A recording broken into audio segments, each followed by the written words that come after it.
ఈ మహాలయ పక్షాల్లో మీ పితృదేవతలకు కాశీ మహాక్షేత్రంలో సెప్టెంబర్ 8 నుండి 21 వరకు జరిగే తిలాహోమంలో పాల్గొనండి. శ్రీమాత్రి నమః. నేను Geetanjali. Welcome to Suman TV. దేవి శరన్నవరాత్రులు వచ్చేస్తున్నాయి. ఎంతో ఉత్సాహంగా జరుపుకునేందుకు మనందరం సిద్ధం అవుతున్నాం. కాకపోతే ఎన్నో సందేహాలు ఉంటాయి కదా మనందరికీ. ప్రత్యేకంగా ముందు రోజు మహాలయ అమావాస్య తర్వాత రోజు నుంచే ప్రారంభం అవుతుంది. అందులో గ్రహణం వచ్చింది అంటున్నారు ఈసారి. మరి ఎలాగా? అందరూ మనం ఏంటంటే ముందుగానే సిద్ధమైపోతాం. మరి ఆ రోజు శుభ్రపరచుకుంటే అది లెక్కలోకి రాదా? మళ్ళీ తర్వాత రోజు మళ్ళీ శుభ్రపరచుకోవాలా? అసలు మొత్తంగా ఈ నవరాత్రులన్నాళ్ళు మన దగ్గర ఏ వస్తువులు ముందుగానే సిద్ధంగా ఉండాలి, ఏ వస్తువులు ఉండకూడదు, ఏవి ఉండాలి, వీటి గురించి తెలుసుకుందాం. అలాగే మనం ఎక్కువగా ప్రిపేర్ అయ్యేది అమ్మవారి పూజలు అనగానే రంగులకు ఎక్కువ ప్రాధాన్యత ఇస్తూ ఉంటాం. ఎలాంటి వస్త్రాలు ముందుగా మనం సిద్ధపరచుకోవాలి, అలాగే దాంతో పాటుగా నియమాలు ఎలాంటివి మనందరం పాటించాలి. ముందుగానే మనం అన్ని ప్రిపేర్ అయిపోతే అప్పటికప్పుడు హడావిడి పడకుండా అన్ని చాలా జాగ్రత్తగా చేసుకోవచ్చు. మరి వీటి గురించి తెలుసుకుందాం వివరాలు. ప్రత్యేకంగా వీడియో అంతా కూడా వీక్షించమని కోరుతానండి. నేను సేవ్ చేసి పెట్టుకోండి. వీడియో మీకు ఉపయోగపడుతుంది, ఎందుకంటే 10 రోజులు ముందుగానే వీడియో అనేది అందిస్తూ ఉన్నాం. తెలుసుకుందాం. వీటన్నిటి గురించి కూడా వివరించేందుకు ప్రస్తుతం మనతో పాటు ఉన్నారు. గత 15 సంవత్సరాలుగా 30,000కు పైగా జాతకాలను పరిశీలించి వాళ్ళలో మార్పును తీసుకొచ్చి వాళ్ళకి అభివృద్ధి వైపు దారి చూపించినటువంటి ప్రముఖ జ్యోతిషులు బ్రహ్మశ్రీ నందిబట్ల శ్రీహరి శర్మ గురువు గారు మనతో పాటు ఉన్నారు. వారితో మాట్లాడదాం. గురుగారు నమస్కారం అండి. వాగర్థావివ సంపృక్తౌ వాగర్థ ప్రతిపత్తయే జగతః పితరౌ వందే పార్వతీ పరమేశ్వరౌ. ఆదిత్యాయ చ సోమాయ మంగళాయ బుధాయ చ గురు శుక్ర శనిభ్యశ్చ రాహవే కేతవే నమః. శృంగేరి జగద్గురు పీఠాధిపతులకి, కంచి పీఠాధిపతులకి నమస్కారములు తెలియజేసుకుంటూ కార్యక్రమాన్ని ప్రారంభిద్దాం. గురుగారు, నవరాత్రులు వచ్చేసాయి. అసలు చాలా ఫాస్ట్ గా రోజులన్నీ కూడా గడిచిపోతున్నట్టు అనిపించింది. శ్రావణం అయిందో లేదో 2025 కంప్లీట్ అయిపోతుంది అన్నట్టుగా ఉంది. సెప్టెంబర్ కూడా గడిచిపోయింది ఇంకా అన్నట్టుగానే అనిపించింది. చాలా త్వరగా అయిపోతున్నాయి. మరి నవరాత్రులు ఎప్పుడు ప్రతి పండక్కి కూడా ముందుగా సందేహాలన్నీ కూడా మేము ముందు ఉంచుతూ ఉంటాం. అందులో భాగంగా ఈ నవరాత్రులు కూడా ఒకటి కాదు, ఈసారి అధికంగా 10 రోజులు చేసుకోవాలి అని అంటూ ఉన్నారండి. ఒక రోజు అధికంగా వచ్చిందని అసలు ఇది ఎలా సాధ్యం అవుతుంది? శాస్త్రంలో ఇలా ఉందా? మనకి ఏమిటి ప్రత్యేకత ఈసారి నవరాత్రులు? మనకు రాత్రులు అనంటే మనకు ఈ గ్రెగోరియన్ క్యాలెండర్ ప్రకారం వచ్చే డేట్స్ని బట్టి మనం చూసుకుంటున్నాం. కానీ మన సనాతన ధర్మంలో పాటించేటువంటిది తిథులు. కాబట్టి ఈ తిథుల గణన అనేటువంటిది మనకు సిద్ధాంత రీత్యా మనకు ఉంటుంది. పంచాంగ గణన సిద్ధాంతం అని అంటారు. జ్యోతిష్యంలో భాగం కాదు, సిద్ధాంతం. అందులో ఉన్నటువంటి తిథి ప్రమాణము, నక్షత్ర ప్రమాణము, వాటిని బేరీజు వేసుకుంటూ కొన్నిసార్లు తిథి ప్రమాణం పెరుగుతుంది, కొన్నిసార్లు తిథి ప్రమాణం తగ్గుతుంది. ఇలా నక్షత్ర ప్రమాణం కూడా అంతే. కాబట్టి ఇతమిద్దంగా ఇదే కరెక్ట్గా 24 గంటలు ఒక నక్షత్రం, 24 గంటలు ఒక తిథి. ఆ తిథి 24 గంటలు అనేటువంటిది కాకుండా కొన్నిసార్లు ప్రమాణాన్ని అనుసరించి పెరగడం, హెచ్చు తగ్గులు అనేటువంటి ఉండడం. ఈ హెచ్చు తగ్గులు జరిగినప్పుడు సంబంధించినటువంటిది రాత్రులు అన్నప్పుడు ఏమవుతుంది, సూర్యోదయ ప్రమాణాలు కూడా మారుతుంటాయి కదా. ఆ మారినప్పుడు ఇప్పుడు ఉదాహరణకి అష్టమి తిథి 6:30 ఉదయం ఉంటుంది, సూర్యోదయం 6:45కు ఉంటుంది. అంటే ఆ సూర్యోదయం కంటే ముందే అష్టమి తిథి ఉంది. మళ్ళీ తెల్లవారి అష్టమి తిథి 7:30 వరకు ఉందనుకోండి, అప్పుడు 2 రోజులు తిథి అలాగనే లెక్క పెట్టుకుంటాం. సూర్యోదయానికి ప్రమాణం ఉంది కాబట్టి అలా మనకు సంబంధించి అవి అవునమ్మా. అలా ఈ విధంగా తిథి అనేటువంటిది ఒకే తిథి 2 సూర్యోదయాలు గనక ఉంటే ఒకే తిథిగా మనం లెక్క పట్టుకుంటాం. అలా ప్రమాణం పెరుగుతుంది అంతవరకు. ఏదేమైనా కానీ ఈసారి అమ్మవారిని విశేషంగా ఇంకొక రోజు పూజ చేసుకుంటాం, అది సంతోషమే. ఇక మొట్టమొదటి సందేహం, ముందు రోజేమో అమావాస్య, అందులోనూ గ్రహణం ఉందంటున్నారు, సూర్యగ్రహణం. మరి పటాలవన్నీ కూడా ఎప్పుడు శుభ్రపరచుకోవాలి? ముందుగా తీసుకురావాల్సిన వస్తువులన్నీ కూడా ముందు రోజే తెచ్చుకోవచ్చా, లేకుంటే నవరాత్రి ప్రారంభమైన మొదటి రోజు అంటే కనుక ఆలస్యం అయిపోతుంది పూజకి అనేటువంటి సందేహం చాలా మంది మహిళా మనుల్లో ఉందండి. నివృత్తి చేయండి. తప్పకుండానమ్మా. అంటే మనకు సాధారణంగా ఏదైనా నవరాత్రులు అనేటువంటివి అమావాస్య వెళ్ళిన పాడ్యం నుంచే ప్రారంభమవుతాయి. అయితే అమావాస్య నాడు శుభ్రపరచుకోవడం అనేటువంటిది మనకు సాంప్రదాయంలో లేదు కాబట్టి చాలా మటుకు ముందు రోజు అయినటువంటి చతుర్దశి రోజునే అన్ని శుభ్రపరచుకునేవాళ్ళు పూర్వకాలంలో. కానీ ఈ యొక్క భాద్రపద మాసానికి సంబంధించి చూసుకుంటే మహాలయ పక్షాలు, పితృతిథులు, పెత్తరామాస్య, పెద్దోళ్ల తిథులు అని అంటుంటుంటారు కదా. అన్నప్పుడు ఆ ఇంట్లో ఖచ్చితంగా ఎప్పుడూ చేసుకోలేకపోయినా భాద్రపద అమావాస్య రోజున ఖచ్చితంగా పితృదేవత ఆరాధన అనేటువంటిది చేస్తారు. మరి ఆ పితృదేవత ఆరాధన చేస్తున్నటువంటి రోజు అమావాస్య అయినప్పుడు ఆ రోజు దేవత సంబంధించినటువంటి పూజాది కార్యక్రమాలు క్లుప్తముగా చేసుకుంటారు. కాబట్టి అమావాస్య రోజున చేసుకునే అవకాశం లేదు. పైగా చతుర్దశి ముందు చేసుకునే అవకాశం కదా. చతుర్దశి నాడు కూడా ఈ పితృపక్షాలకు సంబంధించినటువంటిది కాబట్టి ఇక్కడ ఎటువంటి ఇబ్బందులకి లోను కాకుండా అమావాస్య వెళ్ళిన తెల్లవారి ఉదయాన్నే కనుక శుభ్రపరచుకొని పటాలని శుభ్రపరచుకొని పూజా మందిరం అంతా సిద్ధం చేసుకొని పూజకి సంబంధించినటువంటిది ఉద్యుక్తులయ్యారు అని అంటే ఖచ్చితంగా ఆ విధంగా చేసుకోవడమే సముచితం. లేదు మాకు సెంటిమెంట్ అండి మేము అని అన్నప్పుడు 2:30 గంటలకి అట్లా లేచి కాలకృత్యాదులు తీర్చుకొని 3 గంటలకల్లా చక్కగా ఆ దీపారం 3 నుంచి 6 గంటల లోపల ఎంతసేపు అమ్మా ఇల్లంతా శుభ్రపరచుకోవడం. వెంబడే చక్క ఎవ్వరూ ఉండరు కాబట్టి చక్క పనులన్నీ అయిపోతాయి. ఎవ్వరి ఇబ్బంది ఉండదు. పూజా మందిరం కూడా స్నానం చేసేసి శుభ్రంగా చూసుకోవచ్చు, చిత్రపటాలు చేయొచ్చు. సూర్యోదయం అవుతూనే చక్కగా దీపారాధన చేసి మనకిష్టమైనటువంటి విధంగా మనం పూజ చేసుకోవచ్చు. అలా మంచి సలహా. కాబట్టి ఆ విధంగా చాలా మంది ఇంకోటి ఏంటంటే గ్రహణం ఉంది కదా అని చెప్పి చాలా అడగబోతున్నాను. గ్రహణం ఎఫెక్ట్ ఏమన్నా ఉంటుందా? అసలు మనం పాటించాలా వద్దా? మనకేం గ్రహణం లేదు. ఎందుకనంటే భారతదేశంలో ఇది కనిపించదు. న్యూజిలాండ్, ఆస్ట్రేలియా, ఫిజీ సంబంధించినటువంటి దేశాల్లో కనబడుతుంది తప్ప మన భారతదేశంలో కనిపించదు. కాబట్టి అసలు గ్రహణం గురించి పోయిన 7వ తారీఖు రోజున ఉన్నటువంటి చంద్రగ్రహణం ఉన్నది కాబట్టి దానికి పాటించాం. ఆచార నియమాలు, పట్టువిడుపు స్నానాలు ఈ గ్రహణానికి సంబంధించినటువంటి పాటించాల్సిన అవసరం లేదు. పైపెచ్చు నవరాత్రుల ప్రారంభానికంటే ముందు గ్రహణం వచ్చింది, చేసుకోవచ్చా చేసుకోకూడదు అనేటువంటి సందర్భం కూడా ఉంటుంది. ఎందుకంటే 3:23 వరకు గ్రహణ సమయం సూచిస్తుంది మన భారత కాలమానం కన్వర్ట్ చేసుకుంటే. కాబట్టి మనకు లేదు కాబట్టి చక్కగా 3 గంటలకి ప్రారంభం చేసేసి సూర్యోదయం కల్లా అన్ని కార్యక్రమాలు ఇంట్లో చిత్రపటాలు కానీ విగ్రహాలు కానీ అన్ని క్లీన్ చేసుకోవచ్చు.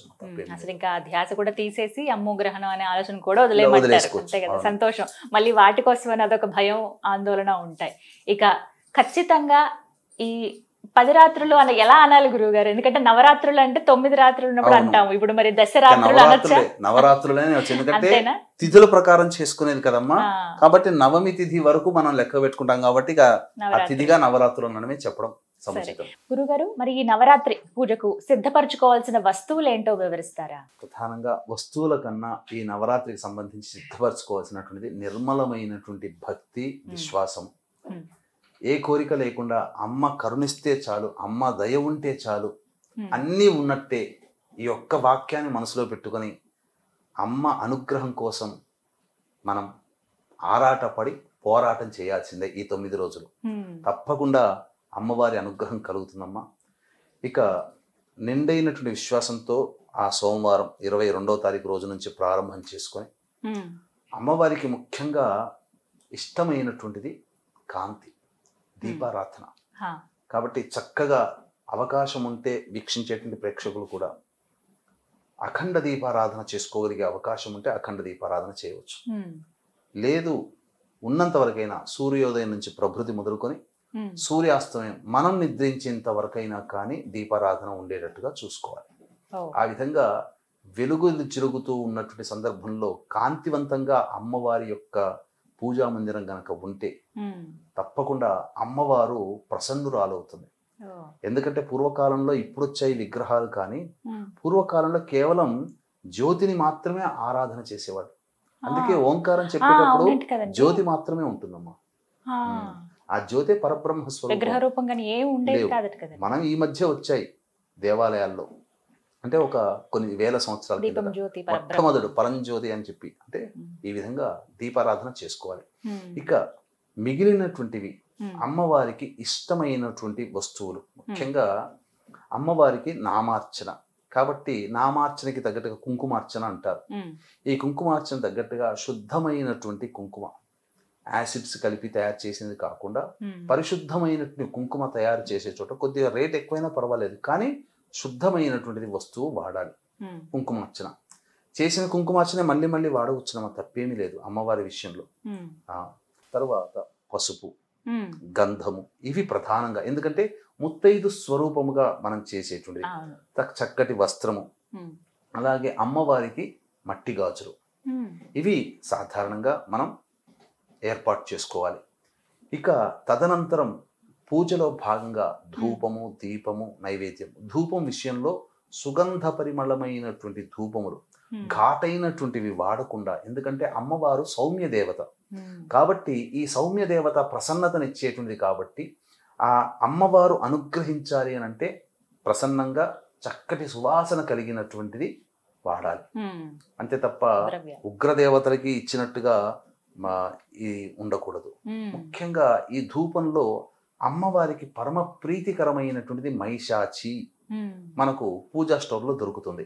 అది ఖచ్చితంగా ఉపయోగించుకుంటే అమ్మవారి యొక్క అనుగ్రహం సంపూర్ణంగా ఉంటుంది. ఇక నైవేద్య విషయంలో గనక చూసుకున్నట్లయితే అమ్మవారికి ఏ రోజు అలంకారానికి ఆ రోజు అలంకారం ఏ విధంగానైతే దేవాలయాల్లో చేస్తుంటారో, ఏ రోజు అనగా మనకు విజయవాడ కనకదుర్గ అమ్మవారి యొక్క ఆరాధనే ప్రధానంగా మనం చూసుకుంటాం కాబట్టి ఉభయ తెలుగు రాష్ట్రాలలో సంబంధించి ఆ కనకదుర్గ దేవాలయం విజయవాడ వాళ్ళు అందించినట్టు ప్రకారం ఏ నైవేద్యంలో ఏ రోజు చేయాలో ఆ నైవేద్యాలు కనుక చేసుకుంటే, ఏదో ఇంటి నిండా పెట్టాలని కాదు, మనకు శాస్త్ర ప్రమాణాన్ని అనుసరించి శక్తి కొలది చేయవచ్చు. ఏది లేదు, అటువంటిది లేదు అన్నారు అనుకోండి, అమ్మవారికి పెరుగన్నం అన్న దధ్యోజనం అంటారు, మిరియాలు అవి వేసిన. శక్తి లేనటువంటి వాళ్ళు అమ్మవారికి ఎంతో ప్రీతికరమైనటువంటి దధ్యోజనము, బెల్లం పాయసము, పులిహోర ఇవన్నీ కూడా చేయవచ్చు. ఈ పులిహోరలో చేసేటువంటి విధానంలో కూడా నువ్వులతో చేసినటువంటిది, కొబ్బరి కోరుతో చేసినటువంటిది ఇవి కూడా మనం తయారు చేసుకోవచ్చు. కాబట్టి అమ్మవారికి నైవేద్యాల విషయంలో శ్రద్ధ వహించాలి, శుచి శుభ్రతగా పాటించాలి. ఇక అన్నిటికంటే ప్రధానముగా ఇల్లంతా కూడా పరిమళ భరితముగా ఉండాలి. అంటే సెంటు కొట్టమని కాదు, ఇల్లంతా కూడా సుగంధ ద్రవ్యములతో ప్రధానముగా నింపుకోవాలి. అయితే ప్రధానంగా మొదటి రోజనే కాదమ్మా, ఈ 9 రాత్రుల పాటు కూడా, అంటే దసరా విజయదశమి అయ్యేంత వరకు కూడా, నవరాత్రులు మొత్తం కూడా ప్రతిరోజు కూడా ఇంట్లో నెగిటివ్ ఎనర్జీ రాకుండా ఉండడం కోసమే ఇల్లంతా కడుగుతారు కదా. కడిగిన తర్వాత మంచి శుభ్రమైనటువంటి నీటిలో కొంత గంగా జలము, గోదావరి నీళ్ళు, కృష్ణా నీళ్ళు, నర్మదా నీళ్ళు, ఏదో ప్రముఖ నది నీళ్లు ఉంటాయి, ఆ నది నీళ్లు కొంత వేయడం. వేసిన తర్వాత అందులో గళ్ళ ఉప్పు, మెత్తటి ఉప్పు, అయోడైజ్డ్ కాదు, గళ్ళ ఉప్పు, అలాగే జాజికాయ, జాపత్రి పిండి చేసి అది, తర్వాత కుంకుమ పువ్వు, చక్కటి పసుపు, అలాగే గోఅర్కం అంటే గోపంచకం వేసి అంతా కడియెత్తి పెట్టి, ఆ ముందుగా ఆ రోజంతా ఇల్లంతా శుభ్రపరుచుకుంటాం కదా, మళ్ళీ ఒక మారు పలుచడి బట్ట తడిపి మళ్ళీ ఒకసారి ఆ విధంగా చేస్తే దేవతా శక్తి ఆవహిస్తుంది. ఆవహించినటువంటి దేవతా శక్తి స్థిరంగా ఉంటుంది, మళ్ళీ వెళ్లకుండా. అసలు నెగటివ్ ఎనర్జీ పోవడం కోసం కూడా ఈ ప్రక్రియ ప్రతిరోజు ఇలా చేసుకుంటే చాలా మంచిది, ఉదయము సాయంత్రం. అప్పుడు ఏమైపోతుందంటే ఒక 2 రోజులు చేసి చూసిన తర్వాత ఇల్లంతా కూడా ఏదో ఒక శాంటిటీ, ఒక పవిత్రత, ఒక ప్రశాంతత, ఒక ఆనందం. చేస్తున్నటువంటి వాళ్ళకి కూడా కుటుంబ సభ్యులందరూ సహకరించడం మొదలు పెడతారు. ఇవన్నీ ఈ వాతావరణం అంతా దైవిక వాతావరణం కనిపిస్తుంది. ఈ విధంగా చేసుకోవాలమ్మా. తర్వాత అమ్మవారికి ఖచ్చితంగా తాంబూల ప్రీతి కాబట్టి ఖచ్చితంగా తాంబూలం అనేటువంటిది అమ్మవారికి పెట్టాలి. ఆ తాంబూలాన్ని కుటుంబ సభ్యులు తీసుకోవచ్చు, తప్పేమీ లేదు. 10 రోజులకు సరిపడా అది కూడా సిద్ధపరచుకోవాలి. శక్తి ఉంటే, ధనవంతులైతే ప్రతిరోజు ఒక ముత్తైదుని ఒక రూపంగా, మొట్టమొదటి బాలా త్రిపుర సుందరి రూపం కాబట్టి అమ్మాయిని 9 ఏళ్ల లోపల ఉన్న అమ్మాయిని పిలిపించి బాలాగా వచ్చి అమ్మాయిని చక్కగా బట్టలు పెట్టి అమ్మాయికి పాద ప్రక్షాళన చేసి అమ్మవారి లాగానే పూజించుకోవచ్చు. తర్వాత ప్రతిరోజు ఒక్కొక్క అవతారంగా అమ్మవారిని భావన చేసి ఆ యొక్క వ్యక్తికి చక్కగా వస్త్రములు, దక్షిణ, ఇంట్లో భోజనం పెట్టడం చేయొచ్చు. శక్తి లేని వాళ్ళు కూడా ఉంటారు. ఉన్నప్పుడు ప్రధానంగా 10వ రోజున, విజయదశమి రోజున 3 ముత్తైదులైనా కానీ కనీసం, లేదా ఒక్కరికైనా కానీ పిలిపించి ఆ ముత్తైదుకి సంబంధించినటువంటి, అమ్మవారికి సంబంధించినటువంటి వస్తువులు, పూజలో వాడినటువంటి వస్తువులు ఇవ్వవచ్చు, దానం చేయవచ్చు. ఈ విధంగా చేసుకుంటే ప్రసన్నురాలు అవుతుందమ్మా. అమ్మవారి యొక్క అనుగ్రహం కలిగింది. ఇంకా చెప్పాలి అంటే కొన్ని నియమాలు పాటించాలి. సాధ్యమైనంత మేర మౌనంగా ఉండడానికి ప్రయత్నం చేయాలి. ఎల్లప్పుడూ కూడా 22వ తారీఖు నుంచి మొదలుకొని విజయదశమి అయ్యేంత వరకు కూడా ఎప్పుడూ కూడా శ్రీమాత్రే నమః, శ్రీమాత్రే నమః, శ్రీమాత్రే నమః, వంట వండుతున్నా, స్నానం చేస్తున్నా, ఇలా ఏది చేస్తున్నా ఒక్క కాలకృత్యాదులు తీర్చుకునే సమయంలో తప్ప, స్నాన అశౌచ సమయంలో, దంతధావన ఈ 3 సమయాల్లో తప్ప ఎప్పుడు కూడా శ్రీమాత్రే నమః శ్రీమాత్రే నమః. వంట వండుతున్న మామూలు రోజుల్లో వంటకి ఇలా నామజపం చేస్తూ వండి అమ్మవారికి ఇచ్చిన నైవేద్యం పెట్టుకున్నటువంటి పూజించడం ఎంతో అమృతంగా ఉంటుంది. ఇంకా జుట్టు విరబూసుకొని ఉండకూడదు. తలస్నానం ప్రతిరోజు చేయాల్సినటువంటి అవసరం ఏమీ లేదు. మొదటి రోజు తలస్నానం చేయవచ్చు. స్త్రీ వరకు మనకు చెప్పబడినటువంటి ధర్మశాస్త్రం ప్రకారము నిద్ర నుంచి లేవగానే నీళ్లు చల్లుకుంటేనే స్నానం చేసిన ఫలితం. పురుషుడికి మాత్రం ప్రతిరోజు స్నానం ఆచరించాలి, తలస్నానం. పైగా ఈ 9 రోజుల పాటు అతి పవిత్రముగా దాంపత్యం లేకుండా ఉంటారు కాబట్టి ప్రతిరోజు స్నానం చేయాల్సిన అవసరం అయితే లేదు. వాస్తవానికి శాస్త్ర ప్రకారం చేయగలిగే ఓపిక శరీరం సహకరిస్తే చేయవచ్చు, చేయకపోయినా తప్పులేదు. కానీ లేవగానే కొన్ని నీళ్లు పుండరీకాక్ష అనుకుంటూ 3 సార్లు అనుకుంటూ శిరస్సులో చల్లుకుంటే చాలు. ఇలా ఈ విధంగా ప్రతిరోజు కూడా నిర్మలమైన మనస్సుతో దాంపత్య జీవితానికి బ్రహ్మచర్య వ్రతాన్ని పాటిస్తూ చక్కగా చేసుకోవాలమ్మా. ఇది ఈ నియమాలు పాటించాలి. ఆహార నియమాల్లో ఏమైనా ఉన్నాయండి? అంటే ఇవి ఖచ్చితంగా తినకూడదు ఈ నవరాత్రుల్లో అంటే ఏమైనా? ఇక్కడ ప్రధానంగా అమ్మవారికి సంబంధించి అంటే రజోగుణాన్ని పెంపొందించే ఆహారాలు, మద్యము, మాంసము తినకూడదు. అలాగే ఉల్లిపాయ, వెల్లుల్లి ఇలాంటివి తినకూడదు, అస్సలు వాడకూడదు.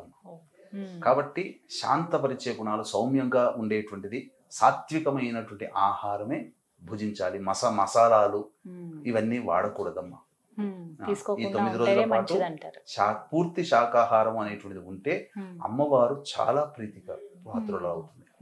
కలశం ఖచ్చితంగా సిద్ధపరచుకోవాలా అండి? ఖచ్చితంగా పెట్టుకోవాలా మేము? ఎందుకంటే మొదటిసారి చేసే వాళ్ళు ఉంటారు, మేము ఈసారి నవరాత్రులు చేసుకుందాం అనుకుంటున్నాం అండి దీక్షగా, మరి ఖచ్చితంగా కలశం పెట్టాలా అని అడుగుతారు గురుగారు. మరి పూర్వకాలంలో పటాలు కానీ విగ్రహాలు కానీ లేవు కాబట్టి జ్యోతిగా ఆరాధించేవాడు. తదనంతర కాలంలో నీరు ఉన్న చోట దైవం ఉంటుందని సూక్తి కాబట్టి కలశంలో నీటిని నింపి అందులో పూర్ణ ఫలము, కొబ్బరికాయని పూర్ణ ఫలం అని అంటారు. కారణం ఏంటంటే బ్రహ్మాండం అంతా అందులోనే ఉంది. బ్రహ్మాండానికి స్వరూపమే కొబ్బరికాయ. అందుకనే ఈ యొక్క భూమండలాన్ని, బ్రహ్మాండాన్ని దానం చేయాలంటే ఎవరికి శక్తి కాదు కాబట్టి కొబ్బరికాయ దానం చేస్తే బ్రహ్మాండాన్ని దానం చేసిన పుణ్య ఫలితం వస్తుంది. అందుకనే సమస్త బ్రహ్మాండము ఆ కొబ్బరికాయ స్వరూపంగా కాబట్టి, సకల దేవతా స్వరూపం కాబట్టి ఏ పూజ చేసినా పూర్ణ ఫలం కలశము, కలశం మీద, కలశం లోపల కొన్ని ఆ పత్రములు, పంచపల్లవాలు, దాని మీద కొబ్బరికాయ. అయితే కలశాన్ని పెట్టుకునేటువంటి అవకాశం ఉండగలిగి అంటే దాన్ని నిలుపుకోగలగాలి. అంటే ఏంటి, కలశం అనేది పెట్టిన తర్వాత మొట్టమొదలు ఆవాహన ప్రాణప్రతిష్ఠ చేయాలి. ఈ ప్రాణప్రతిష్ఠ మంత్రము మామూలుగా చూసే పుస్తకాల్లో దొరకదు. మామూలుగా పూజా పుస్తకాల్లో దానికి ఒక మంత్రం, అందుకనే పూజారిని ఆ విధంగా నియమించుకునేవాళ్ళు. చాలా మంది సాధారణంగా ప్రాణప్రతిష్ఠ మంత్రాన్ని ఇవ్వరు.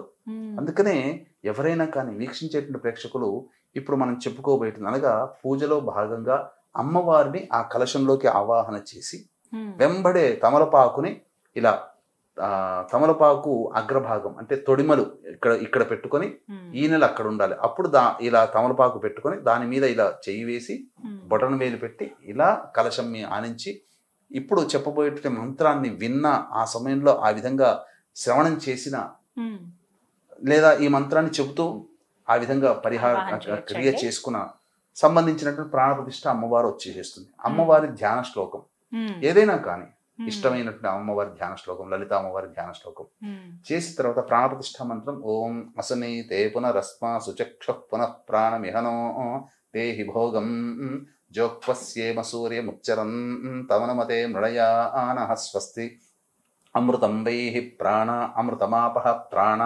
నేవయథాస్థానముపహ్వయతే.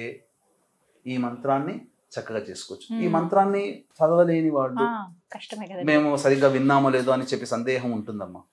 అటువంటి వాళ్ళకి ఏమీ లేదమ్మా. భావన ఇక్కడ మంత్రంలో అర్థమే కదా మనం చేసేది. మన భావన, మన అర్థం అమ్మవారికి అంటే ఏంటి, ఆ విధంగా తమలపాకు పెట్టి ఎంతో ప్రేమగా ఆహ్వానం చేస్తే వచ్చావమ్మా, నిండుగైనటువంటి హృదయంతో, కరుణమైనటువంటి కరుణా హృదయంతో వచ్చావు, నేను చేసే పూజలో నిక్షిప్తమై ఉన్నావు. కాబట్టి నీ అద్భుతమైనటువంటి దేవతా శక్తి ఇక నుంచి నా పూజ పూర్తి అయిపోయి ఇక చాలమ్మా నీ పూజ పూర్తి చేసుకున్నాను అనేంత వరకు ఆ ప్రాణశక్తి ఈ కలశంలో, నీ దివ్యశక్తి కలశంలో ఉండే విధంగా కరుణించు మాత అనే భావాన్ని తలుచుకొని ఆ విధంగా చేసిన చాలమ్మా ప్రాణప్రతిష్ఠ అవుతుంది. ఖచ్చితంగా ప్రాణప్రతిష్ఠ. వీడియో సేవ్ చేసుకుంటే మీరు అన్నది వింటూ అలా చేసుకున్న ప్రాణప్రతిష్ఠ. తర్వాత ఈ ప్రాణప్రతిష్ఠ అయిపోయిన తర్వాత ప్రతిరోజు కూడా త్రికాలాలలో కనీసం ఉదయం లేదా సాయంత్రం అయిన సంధ్యా సమయంలో ఈ సంబంధించినటువంటి పూజాది కార్యక్రమాలు పంచోపచార విధానంగా కలశం పెట్టుకుని ఆనవాయితుంటే ఖచ్చితంగా చేసుకోవాలి. కానీ చాలా మందికి కలశం ఏదో పెట్టుకుంటారు, పూజ చేసుకుంటారు. కానీ ప్రాణప్రతిష్ఠతో కూడుకున్న ఉన్నప్పుడు 9 రోజులు చేయగలిగే శక్తి ఉంటే 9 రోజులు చేయవలసిందే. ఇక మళ్ళీ ఉద్వాసన ఆఖరి రోజున ఉద్వాసన మంత్రంతో చెప్పాలి. అలాగే అఖండ దీపం కూడా వెలిగిస్తారండి. ఇది కూడా నియమమా? ఖచ్చితంగా ఉండాలా లేకపోతే వారి వారి ఇష్టమైన అంటారా? ఎవరి ఇష్టానుసారం. ఎందుకంటే అఖండ దీపము అనేటువంటిది ఆ 9 రోజులు పూజ చేసుకుంటూ ఉంటే దేవతాశక్తిని ఆహ్వానం చేసినప్పుడు అఖండ దీపం ఉందనుకోండి, ఆ దేవతాశక్తికి కూడా మార్గం. అఖండ దీపం ఉన్న చోట ఏ యొక్క నెగిటివ్ ఎనర్జీ పాస్ కాదు. ఖచ్చితంగా రాక్షస గణం ఆ ఇంట్లో ప్రవేశించదు. దేవతాశక్తికి చిహ్నం. అందుకనే మీరు గమనించుకుంటే అనేక దేవాలయాల్లో అఖండ దీపారాధన ఉంటుంది. కాబట్టి ఈ దీపం వెలుగుతున్నంత వరకు కూడా నెగిటివ్ ఎనర్జీ ఆ ఇంట్లో పాస్ కాదు. ఖచ్చితంగా అంటే వారి వారి ఇష్టము, వారి శక్తి కొలది. కానీ ఈ 9 నవరాత్రుల పాటు ఖచ్చితంగా దీపం వెలుగుతూ ఉండాలి. అది జాగ్రత్తగా చూసుకోవాలి. పోకుండా ఒత్తి అనేటువంటిది ఎప్పుడు కూడా దాన్ని కాపాడుతూ ఉండాలి. ఇక ఖచ్చితంగా అందరికీ వచ్చేటువంటి సందేహం, నవరాత్రులు చక్కగా చేసుకుందామని ప్రారంభించామండి, అశౌచం వచ్చింది, ఏం చేయాలి? ఈ అశౌచం అనేటువంటిది సాధారణంగా అనేక రకాలుగా ఉంటుంది. ముఖ్యంగా కుటుంబంలో రక్త సంబంధీకులు ఎవరైనా మరణించినా ఈ అశౌచం వస్తుంది. ప్రారంభించిన తర్వాత ఏం చెయ్యాలి అనేటువంటిది. బాగా దగ్గరైనటువంటి రక్త సంబంధీకులు, ఒకే అన్నదమ్ముల పిల్లలు 11 రోజులు ఉంటుంది. మేనమామ లేదా మేనత్త ఉన్నప్పుడు పక్షిని అంటే 1.5 రోజు లేదా 3 రోజులు కొన్ని ప్రాంతాల్లో. కాబట్టి మొదలు పెట్టిన తర్వాత ఇలాంటివి వచ్చినప్పుడు మనం ఏమీ చేయలేం. అంతే కదండి. కాబట్టి దాన్ని అవకాశం ఉంటే వచ్చే సంవత్సరంకైనా చేసుకోవచ్చు. లేదా కనీసము ఈ మైల తీరిన తర్వాత 3 రోజులో 1 రోజు అయినా కానీ శుద్ధి అవుతారు కదా, అప్పుడైనా చేసుకోవచ్చు. ఇంకొక రకమైనటువంటి ఆశౌచం ఏంటంటే ప్రధానంగా స్త్రీలకి సహజంగా వచ్చే ఋతుస్రావం. కాబట్టి పూజ ప్రారంభం చేసిన తర్వాత స్త్రీ ఋతుమతి గనక అయితే ఆ సంబంధించి ఆ స్త్రీ ఆ దేవతా పరిసరాల్లో తిరగకుండా ఆ 3 రోజులు పూర్తిగా దూరంగా ఉండి ఇంట్లోని వ్యక్తులు పూజాది కార్యక్రమాలు చేయగలిగితే చేసుకోవచ్చు.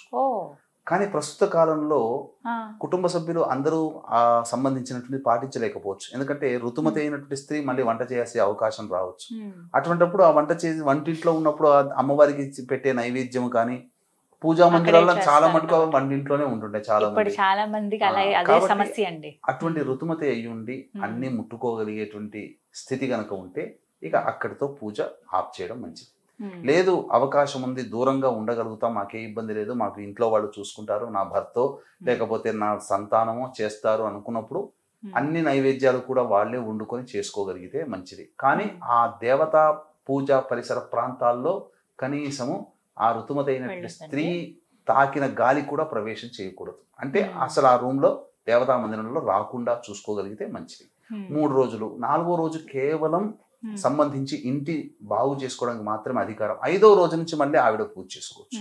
తర్వాత అక్కడి నుంచి వారు మళ్ళీ కొనసాగించుకోవచ్చు. అయితే ఇంకొక సందేహం అండి, దసరా రోజుతోటి పూజ అయిపోయినట్టేనా, ఇంకా కొనసాగించాలంటారా? అంటే శాస్త్ర ప్రకారం గనక చూసుకుంటేనమ్మా ఈ నవరాత్రులు అనేటువంటిది 9 రాత్రులుగా చేసుకుంటారు. కానీ అమ్మవారు షోడశ కళారూపిణి. మన అమావాస్య వెళ్ళిన పాడ్యం నుంచి మొదలుకొని పౌర్ణమి వరకు కూడా ఈ సంబంధించిన 15 కళలతో పక్షం రోజులు విరాజిల్లుతూ ఉండి అమ్మవారి కళ చేరి 16 కళలతో ఉండిపోతుంది. కాబట్టి పూర్వకాలంలో ఆచార సాంప్రదాయంగా అమ్మవారిని ఆరాధన చేసే దక్షిణాచారం కానీ, సమయాచారం కానీ, కౌళాచారం కానీ, వామాచారం కానీ వాళ్ళు కేవలం నవరాత్రులతోనే కాకుండా పౌర్ణమి వరకు కూడాను పూజాది కార్యక్రమాలు చేసి పౌర్ణమి రోజున పూర్ణాహుతి చేసుకుంటారు. అది కాబట్టి మరి ఇప్పుడు పౌర్ణమి వరకు చేయొచ్చా అండి ఒకవేళ శక్తి ఉన్న వాళ్ళు? పౌర్ణమి వరకు చేసుకోవచ్చమ్మా. చక్కగా. ఎందుకనంటే ఇక్కడ చాలా మంది పూజలు చేసుకుంటూ ఉంటుంటారమ్మా. అంటే ఏంటి, ప్రతిరోజు ఎంతో భక్తిగా పూజ చేసుకుంటుంటారు. అందరికీ కూడా ప్రధానంగా ఏంటనంటే మన ఇంట్లో పూజ చేసుకున్నాం, కానీ అమ్మవారి అనుగ్రహం ఇంకా విశేషంగా కలిగితే బాగుండును అని చెప్పి అని చాలా మందికి ఉంటుంది. కాబట్టి పైగా ఈసారి పౌర్ణమి తిథి ఉత్తరాభాద్ర నక్షత్రంతో వచ్చింది. సాధారణంగా రేవతి నక్షత్రంలో కానీ, అశ్వినిలో కానీ, లేదా భరణి నక్షత్రంలో కానీ ఆశ్వీజ పౌర్ణమి వస్తుంది. ఉత్తరాభాద్ర నక్షత్రంతో కూడుకున్నటువంటి ఆశ్వీజ పౌర్ణమి రావడం చాలా విశేషము.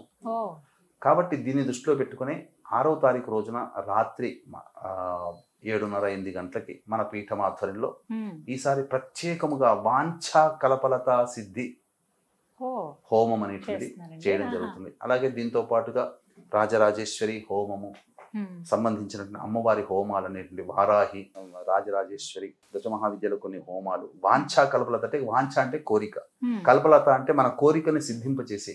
ఈ అమ్మవారు ఎలా విచిత్రంగా ఉంటుందంటేనమ్మా, మనకందరికీ తెలిసింది వినాయకుడే, కానీ స్త్రీ రూపంలో ఉన్నటువంటి వినాయకి చేతిలో వీణ పట్టుకొని ఉంటుంది.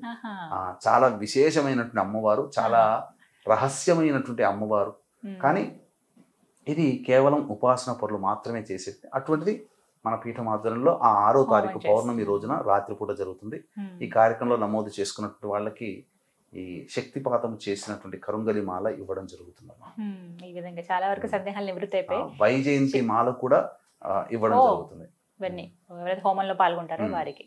చివరిగా అడగాలనుకున్నది, రంగులు చాలా ప్రాధాన్యం కదండి ఈ నవరాత్రుల్లో. ఏ రంగుల వస్త్రాలు సిద్ధపరచుకోవాలి ముందుగా? ఖచ్చితంగా అవి ఉండాల్సిందేనా?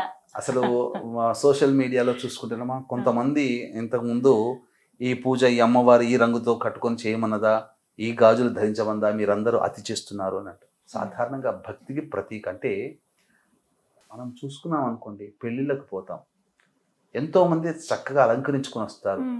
అంటే అదేమన్నా ఫ్యాషన్ కాదు కదమ్మా, ఒకరి హుందాతనాన్ని చూపించుకోవడం. అలాగే భక్తిని మనము అణువణువున మన మనస్సులో నింపుకొని ఉన్నా కించిత్ మాత్రము కూడా మన యొక్క మనస్సు చెదరకుండా ఉండడం కోసం, నేను అమ్మవారి దీక్షలో ఉన్నాను అని తెలియచేయడం కోసం కొన్ని నియమ ధారణా పద్ధతులు అనేటువంటివి ఉంటాయి. అందుకనే కదా అయ్యప్ప స్వామికి నల్ల వస్త్రాలు అనేటువంటి ధారణ.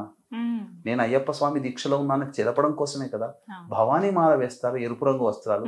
అలాగే ఈ సంబంధించినటువంటిది అమ్మవారికి ప్రీతికరమైనటువంటి రంగులు ఏవయ్యానంటే ఎరుపు, పసుపు మరియు ఆకుపచ్చ. కాబట్టి వీటిలో ఏదైనా కానీ అమ్మవారికి ఇష్టమైనటువంటిది ఈ సంబంధించినటువంటి రంగులు వేసుకోవచ్చమ్మా. గాజులు వేసుకోవచ్చు, చక్కగా బొట్టు కూడా పెట్టుకోవచ్చు, తప్పేమీ లేదు. ఇలా అమ్మవారు అంటే సాక్షాత్తు ఎలా ఉండాలంటే, పూజ చేసే స్త్రీమూర్తి అమ్మవారే అక్కడ పటంలో కనిపించే అమ్మవారు ఇక్కడ కూర్చుందా, దేవాలయంలో ఉన్న అమ్మవారు ఇక్కడ ఉందా అన్నట్టుగా నిండైనటువంటి ఉండాలి. అంటే చక్కగా సాంప్రదాయబద్ధంగా చీర ధరించాలి. అలాగే జుట్టు విరబూసుకోకూడదు. అలాగే చక్కగా పూలమాల ధరించాలి. నుదుటిన బొట్టు, స్త్రీకి లక్ష్మీ చిహ్నములుగా భావించబడేటువంటి స్థానంలో కుంకుమ ధరించాలి. నుదుటిన, శిరస్సున, కంఠమున ఇలా చక్కగా కాలికి అందెలు. అంటే అమ్మవారు నడిచి వస్తుంటే, అంటే సాక్షాత్తు అమ్మవారు. అసలు అమ్మవారి ఉపాసన పరులు కొంతమంది ఆడవాళ్ళని చూస్తే అసలు సాష్టాంగ ప్రణామం చేయాలనిపిస్తుంది. వాళ్ళని చూడగానే ఒక అలౌకికమైనటువంటి భక్తి భావం, సాక్షాత్తు అమ్మవారే దిగొచ్చినట్టుగా ఉంటారు, చక్కగా ఉంటారు. అలాగే ఈ రకమైనటువంటి విధానంలో లాగా చాలా మంది అమ్మవారు, ఇప్పుడు మనం చూసామనుకోండి, అనేకమైనటువంటి ఆహార విహారాల్లో కనుక చూస్తే వాళ్ళ యొక్క కనిపించే దృశ్యంలో కొన్ని వస్తువులు వాడు, లిప్స్టిక్ లాంటివి, ఇట్లాంటివి. అంటే సాధారణమైనటువంటి సాంప్రదాయానికి విరుద్ధంగా కొన్ని ధరిస్తూ ఉంటుంటారు. అటువంటి ధరించకుండా ముఖ్యంగా ఆ 9 రోజులు సుమంగలిగా ఉన్నటువంటి స్త్రీమూర్తి అసలు చెప్పాలి అని అంటే ఒక్క భర్తకి తప్ప ఎవ్వరికీ కూడా మాంగళ్యం కనిపించకూడదు. శాస్త్ర నియమం అది. మాంగళ్యం అనేటువంటిది ఎప్పుడైతే అలా బహిరంగ కనిపిస్తూ వేసుకుంటారు కదమ్మా, భర్తకి ఇబ్బందులు కలుగుతాయి. అందుకనే హరిశ్చంద్రుని యొక్క కథలో మీరు చూస్తే చంద్రమతి భార్య ఆమెని గుర్తుపెట్టి నీ మాంగళ్యం బంగారం కదా, అది అమ్ముకొని తీసుకురా అంటే, నా భర్తకి తప్ప ఎవరికి నేను కనబడదే, ఇతనే నా భర్త అని చెప్పి అప్పుడు గుర్తుపడుతుంది. కాబట్టి ఆనాటి ఆ సాంప్రదాయం అది. ఇదేం మహిమల్లాగా ఉండదు, కేవలం భర్తకు మాత్రమే కనబడి ఎవరికి అట్లని కాదమ్మా. ప్రతి స్త్రీమూర్తి ఆనాడు ఈ విధమైన నియమాలు పాటించారు కాబట్టి ఆనందంగా జీవించారు. ఇప్పుడు అన్ని కూడా బహిర్గతం అయిపోతున్నాయి కాబట్టి చక్కగా నిజంగా సుమంగళి అన్నప్పుడు సుమంగళిగానే ఉండాలి. ఇలాంటి వస్త్రములు ధరించవచ్చు, గాజులు కానీ ఇవన్నీ వేసుకోవచ్చు. నిత్యం ఆ ఇంట్లో చక్కగా దేవతానామము జపిస్తూనే ఉండాలి.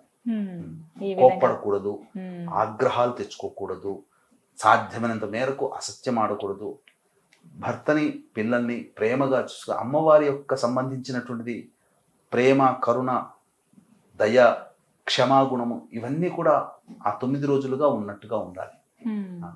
చూడండి, ఖచ్చితంగా ఇలాంటి నియమాలు పాటించినటువంటి వ్యక్తులు ఖచ్చితంగా జీవితంలో అమ్మవారు ఏమి అడగకుండా అన్ని ఇస్తుంది.